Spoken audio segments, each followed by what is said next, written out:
G'day guys, welcome back to the channel, and today we are here to review opening round. We had 4 big games across the weekend. Of course, we did finish on Saturday night between Collingwood and the Giants. We started with Sydney v Melbourne, but before we get into the full review of opening round, as you can see in the top left hand corner, we do have our AFL Fantasy League still open for people who are watching. There's a couple of spots left. If you want to join, the code is in the top left hand corner, and for audio listeners, I'll read out the code VDCR926F. So if you want to go join that, the link is down below, or just go to the AFL Fantasy app and write in that code, and we will leave the code in the description as well, just so if you guys just want to copy and paste, it's probably the easiest, you can do that. And the prizes for, if you do win, you'll be getting a $125 gift voucher to the AFL store. And we'll also be giving away one of our designs from our footy print design business, BR Designs. So if you want to go check out the designs that we have, we're going to be making a bunch more in the future. We currently have 18, one for each team from Collingwood to the Giants, the game we'll be talking about in a minute. Most popular team to the least popular team, everyone involved. If you want to go check them out, the link is down below. And if you want to buy one, make sure to use the code YouTube for 10% off your purchase. But without further ado, let's review opening round. So of course, we will start with the Sydney v Melbourne game. Now the final scores of this game were the Swans 86, Melbourne 64. So the Swans run out 22-point winners. We'll just quickly look at the statistics before we break down the game itself. For the AFL Fantasy watchers out there, we had Jack Viney leading all comers with the 125, Isaac Heaney with the 121, Brodie Grundy with the 113, Nick Blakey with the 99, Christian Salem with the 95, and then Harry Cunningham and Max Gawn with the 92. Top goal scorer in the whole game was Bailey Fritsch with the 4 goals. He had a brilliant performance and has a really good record against the Swans, but unfortunately for Melbourne, they didn't really have a lot of people going with him. So let's break down the game. Now, if I'm going to be really honest with you, this game was a dismal game in the first half. It was a scrubby game. It was a lot of fumbling. Teams were turning it over quite a lot. It was a pretty shocking game of football. And to be honest, if this is the game that was going to be showcasing AFL to the rugby states, not a very good first impression, if I'm being honest. It was a pretty dismal game of footy. It did liven up a little bit more in the second half when teams were able to... I think they just warmed up to the game, if I'm being honest, like blowing out the cobwebs in that first half. The game got a little bit better as the game went on. But the first half, like even as a Swans fan, it was a pretty hard watch, I'm going to be honest with you. But to the protection of the players, so to speak, it was incredibly humid. And the game, like a lot of people were fumbling because the ball was wet. The players' hands are obviously wet. A lot of drop marks as well, as we saw. So, yeah, I'll give a little bit of like an excuse for the players because it was incredibly hot. And they're probably not used to those sort of conditions in like AFL games, maybe like pre-season. But end of the day, yeah, it was a pretty humid game of footy. But in the around three-quarter time, it was a pretty tight game of footy. Honestly, it could have gone either way. But the Swans, led by Isaac Heaney and Brodie Grundy, just broke away in the final quarter. I know there's been a lot of talk about Max Gawn and his, fitness or whatever. I'm going to be honest, I don't think he's going to have that many games this season that are going to be in those sort of conditions. And in round 1 or opening round, I'm surprised not more players were under that sort of stress. So, I think he'll be fine. I think it's just a huge blow up of like, oh my God, it's the end of Max Gawn. It's like, bro, he's a good enough footballer. He will be fine. Get over yourself. I think it was David King who said that Brodie Grundy broke him. And it's like, Brodie Grundy turned around and said, all right, come on, bro, get over yourself. Anyway, let's talk about the game. Let's talk about the players as well. So, like I said, Isaac Heaney was one of the catalysts who pushed the Swans forward in the final quarter and get the win. Honestly, could be staking a claim for a permanent midfield spot in the Swans. Now, as a Sydney supporter, watching him basically since he started, I've always kind of thought that he'd maybe pinch hit through the midfield, but mainly be playing forward.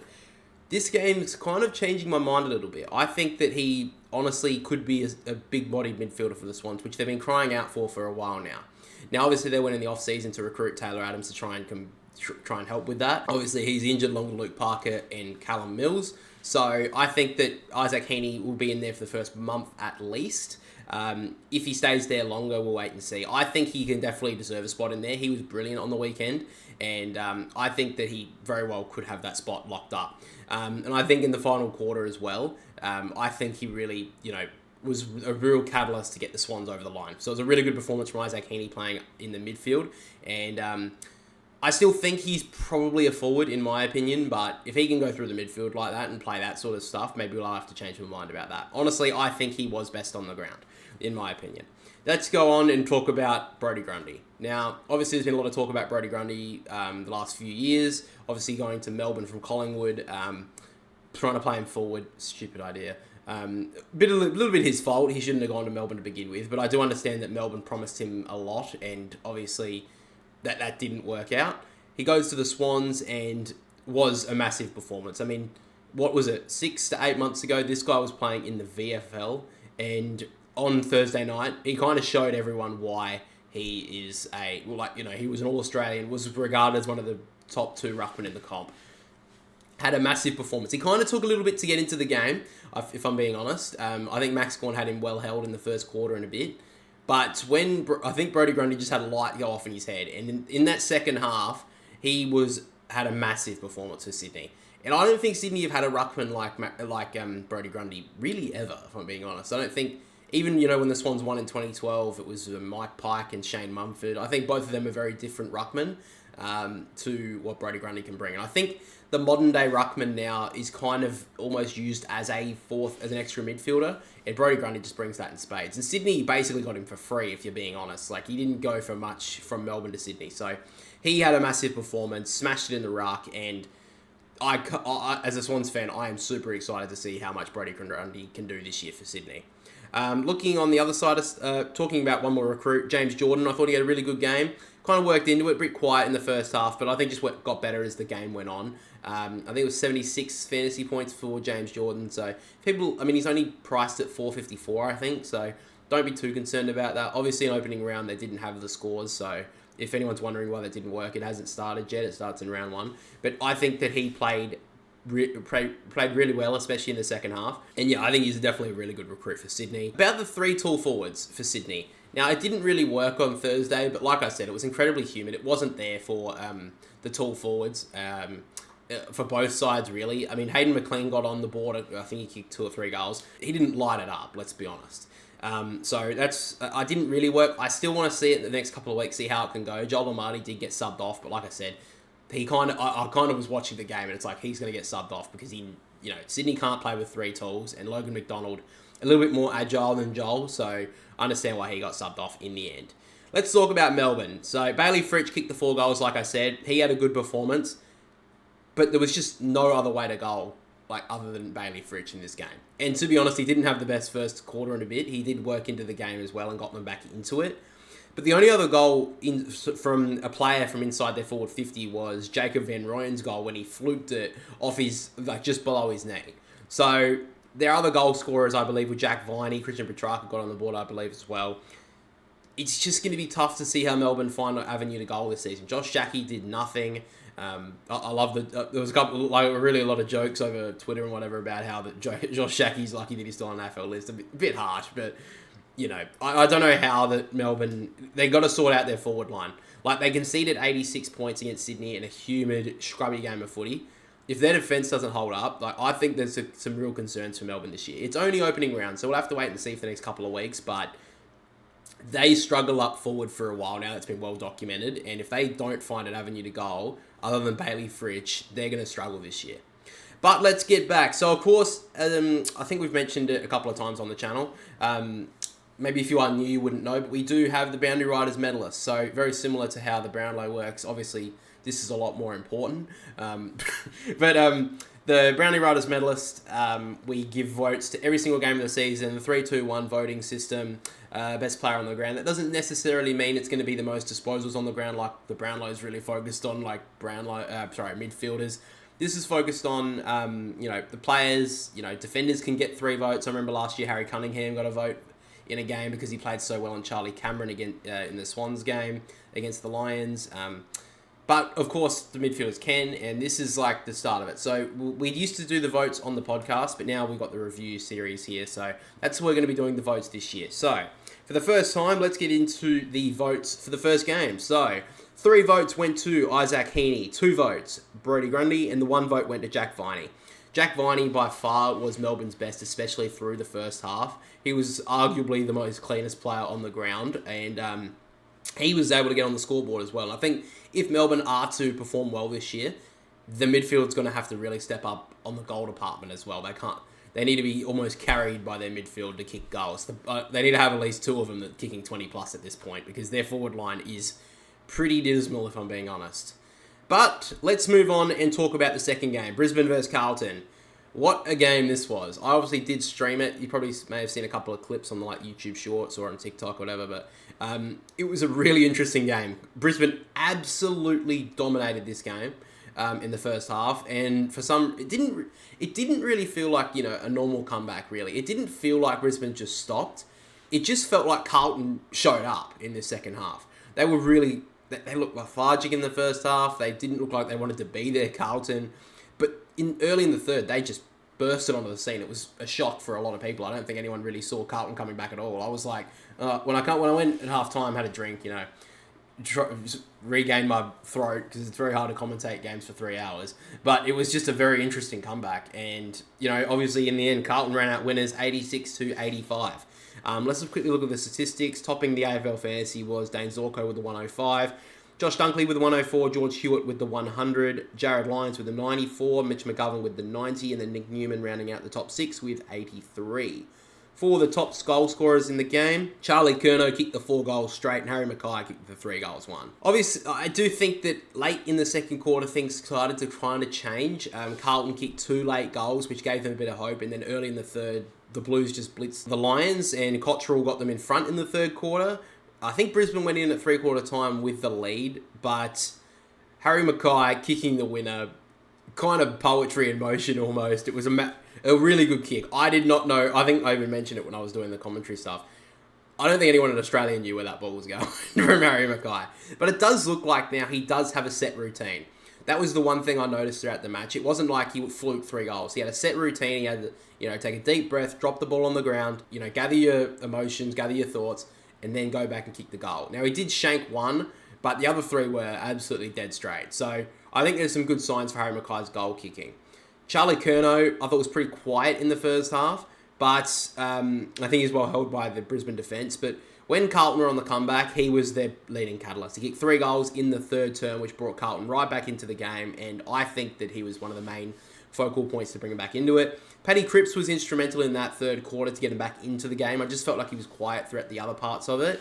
Harry Mackay, other than the 3 goals that he did kick, he was taking a couple of really good marks. It was really good to see as a viewer, to seeing that he was just clunking those marks, and that brought up the confidence, I believe. I think he okay in the first half, but I think he definitely came into the game throughout the second half.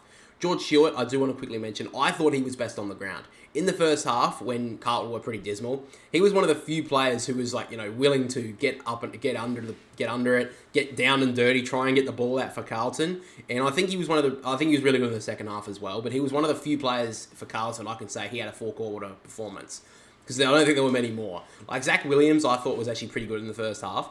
Kind of the second half, he kind of phased out of it, but I think it was a good performance from him. Coming back from an ACL, I think he had a really good performance. But I thought that George Hewitt was the only one in the first half who could keep his head up high as a Carlton player.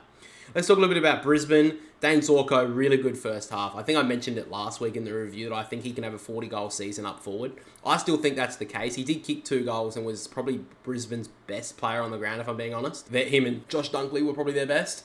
I do think that Dane Zorko can definitely play forward this year. Maybe a little pinch hit in the midfield, but I think he's definitely playing forward this year, and kind of went missing in the second half, though. So if he can keep in the game for the whole 4 quarters this year, I think he's just another string to Brisbane's already very good forward line. Harris Andrews, I think, was very good in the first half. Kept the Blues forwards under control, but he did have an okay second half, to a couple of good intercept marks, but he kind of went missing when they needed him most. There were a couple of opportunities late in the game, like the Harry Mackay mark. He got beaten. He got beaten a couple of times. He needed to get the fist of the ball. I'm not saying it was easy, but it just had to be done, and he just wasn't able to get there. And it just kind of, it was just a little bit disappointing for Harris Andrews. I'm sure he'll be fine. There's no concerns there. And Josh Dunkley, last one I'll talk about, probably one of the best players for the Lions. I just feel like he needed to lift in that second half when the Blues were really fighting back. And I felt like the Paddy Cripps kind of got over the top of him. And it just, I feel like when the Carlton players rised, he just wasn't going with them, which was a little bit disappointing. Now, there were a couple of injuries in this game, and they were both season-ending ACLs. It's really disappointing. Kitty Coleman was the first one for Brisbane. He looked like he was in for such a good year. Obviously came off that final series, had a massive finals, or arguably could have been the Norm Smith if Brisbane were to win the grand final that year. He was so good, and it's really unfortunate that he's done his ACL. It's really sad. And I really hope that he comes back better and stronger, but yeah, it's always really hard to come back from an ACL. And speaking of that, Sam Docherty, the injury that he did was on his knee in the first quarter. He played out through some of the second quarter, but then was subbed out at halftime.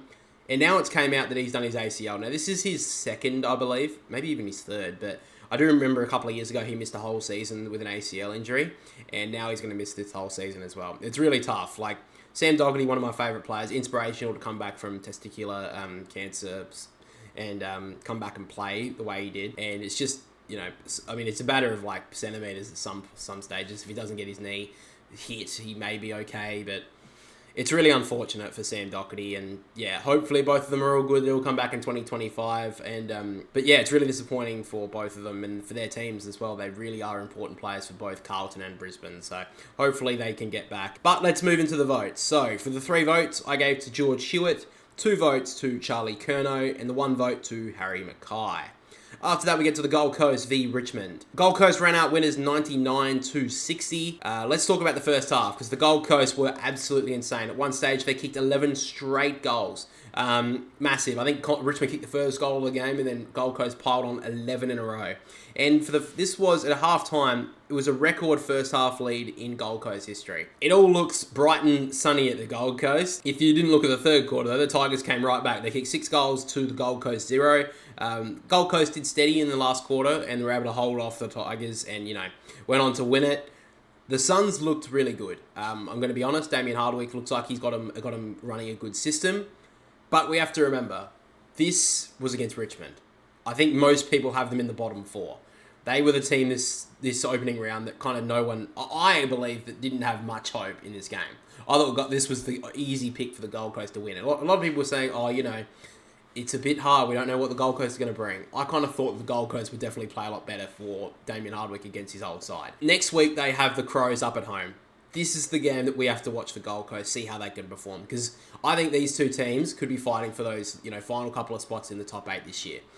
I think that this is a really big test. It is at the Gold Coast home ground. I think that if they are to make finals this year, the Gold Coast, they have to make the Suns home ground a fortress. So if they can take 2 wins in their first 2 games at home, I think it's a really good start to their season. It's their first game of the season. I think it's a little bit unfair that they're playing their first game against a team who's already had a game. We'll have to wait and see how that pans out. But I think this is a test for the Gold Coast. If they've always had trouble, they've been pretty good the last few years of beating the teams below them. But when they get up against teams that they have to play to beat them in finals, or teams that they're way above them, they just don't perform. So this is a really big game for the Suns, and if they do win this, then I'll start believing. But they've beaten Richmond. Let's be honest. Who cares? Well, let's talk about the statistics and we'll get into the players. So, for the AFL Fantasy out there, we had Matt Rowell leading all comers with the 112. Took Miller with the 110. Will Powell with the 106. Jaden Short with the 103. Anderson with the 99. And then Braden Fiorini with the 98. Let's talk about Matt Rowell. I think it's been 25 odd years since someone did this. He had 20 straight clearances across the night. That's center, and I think he had 10 of them were in the centre, so massive performance from him. He had 33 touches, 5 tackles, and 6 score involvements. 9 score involvements. He was massive in the midfield. I think he was their best midfielder by not by far. I think they really performed well in that midfield group. Took Miller was back, kind of obviously had an injury riddled last year, so it's good to see him back. And Noah Anderson had a good performance. Sam Flinders had a pretty good performance in the midfield as well, so that's good to see. Braden Fiorini also played well. Let's talk about Ben King. 5 goals from him. Honestly, could be anything this season. Could be a smoky for the Coleman. If their midfield can perform and can get those easy clearances, and Ben King, he's always been a pretty in-front sort of player. So I think if he can get some marks like that, pretty easy centre clearances that their midfield's just built for, he could have a massive year. And their forwards can, Jack Lukosius, Ben King, and Malcolm Roses, they combined for 11 goals. That's a big performance from their trio. Their best small forward matched up with their 2 best talls. That's a really good performance from them. They honestly look dangerous. They've got the likes of Casbolt up there as well, who can chime in for a couple of goals, a goal and a half a game, I think. So I think they've got a really dangerous forward line as well. The one thing that my brother and I talk about quite a lot is the Gold Coast defence lines up very strong. They've got the likes of Collins, Powell, Ballard, Butterick's playing down there this year. Sexton looks pretty good down there now. I just think that we sing the praises of the Gold Coast defence really well, quite a lot.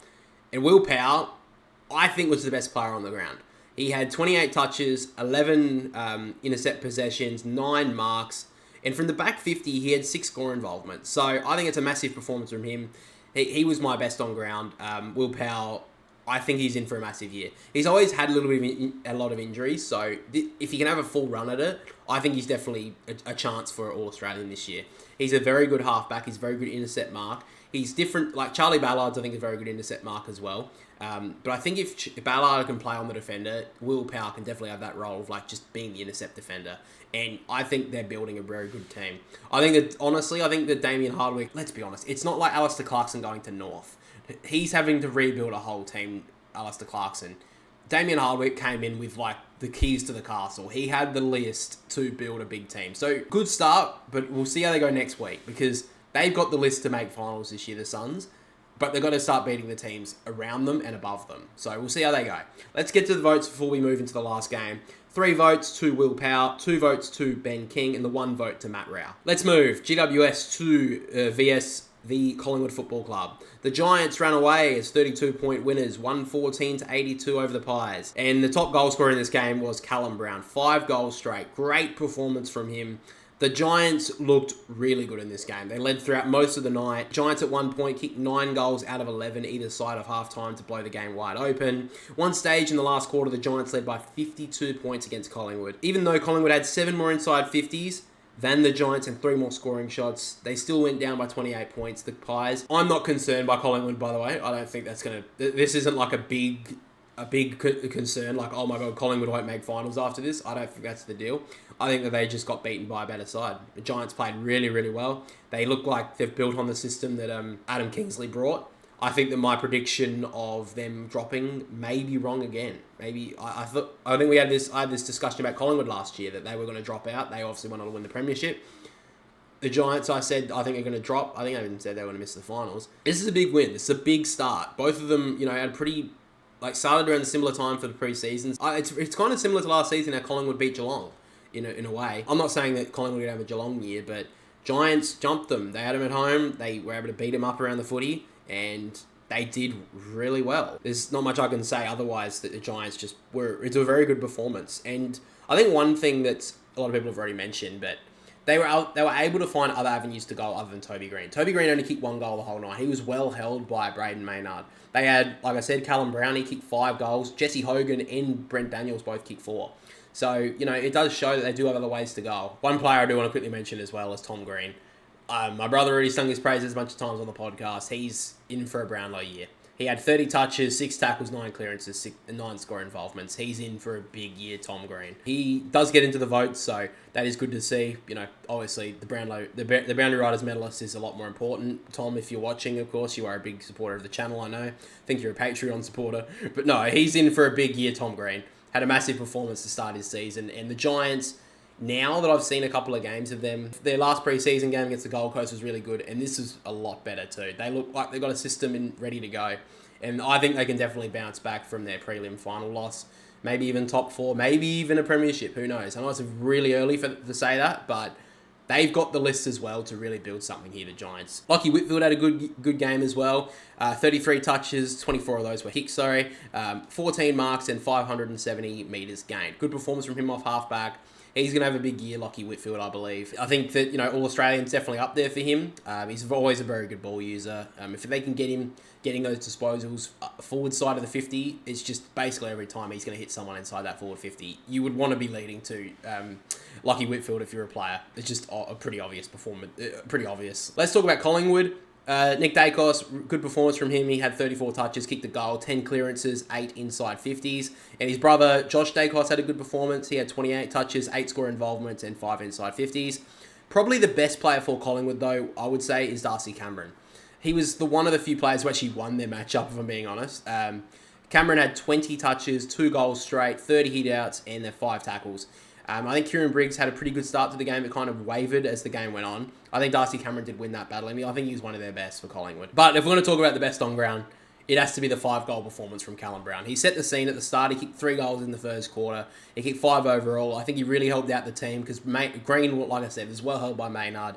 He was able to get on the scoreboard. 5 goals in a game of footy is massive from the Irishman. A really good performance from the Giants. Obviously, there's a lot of build-up with the Mason Cox stuff. A lot of jokes. I think it's pretty funny build-up, but Giants, they backed it up, and that's a really good thing to see. They were very good, and they're playing some exciting footy. Adam Kingsley, it's interesting to know that he couldn't find a head coaching job until this, and he may prove to be their first ever premiership coach. Who knows? Let's get to the votes really quick. We had 3 votes to Callum Brown, 2 votes to Tom Green, and the 1 vote to Lachie Whitfield. But that's really all we have today, guys, for the review of opening round.